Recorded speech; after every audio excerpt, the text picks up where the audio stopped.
बिस्मिल्लाहिर्रहमानिर्रहीम।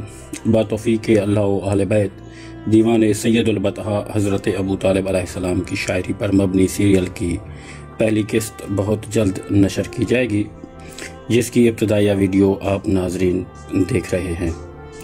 इसमें सैयदुल बतहा और सहीफ़ा कुरैश का वाक़या है। सहीफ़ा कुरैश की तरफ से वो लिखी हुई तहरीर थी जिसे दीमक लग गई। उसी मौका पर जनाब अबू तालिब अलैहिस्सलाम ने ये दुआ मांगी थी। जब कुरैश ने सहीफ़ा को खोलकर देखा तो उसे वैसा ही पाया जैसा कि रसूल अकरम सल्लल्लाहु अलैहि वसल्लम ने फरमाया था। उन्होंने कहा, यानी कुरैश ने जनाब अबू तालिब से, कि यह तुम्हारे भतीजे का जादू है।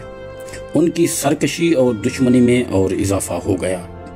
जब अम्र को रसूल अकरम अलैहिस्सलाम की इतला के मुताबिक पाया तो हज़रत अबू तालिब अलैहिस्सलाम ने उनसे कहा, हम कब तक बंद रहेंगे, कब तक महसूर रहेंगे? अब अम्र वाज़ेह हो चुका है और तुम जान चुके हो। तुम इस लायक हो कि तुम पर जुल्म हो और तुमसे कता ताल्लुक कर लिया जाए।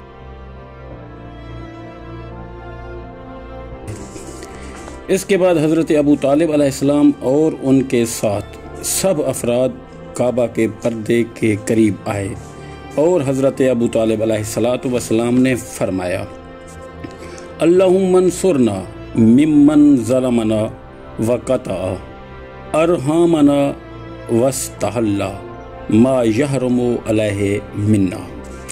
ऐ अल्लाह, जिसने हम पर जुल्म व सितम ढाया है और जिसने हमारे रिश्ते नाते मुनक़ता कर दिए हैं और हम पर जो चीज़ें हराम हैं उन्हें हलाल करार दे रखा है, तू उनके खिलाफ हमारी नुसरत फरमा।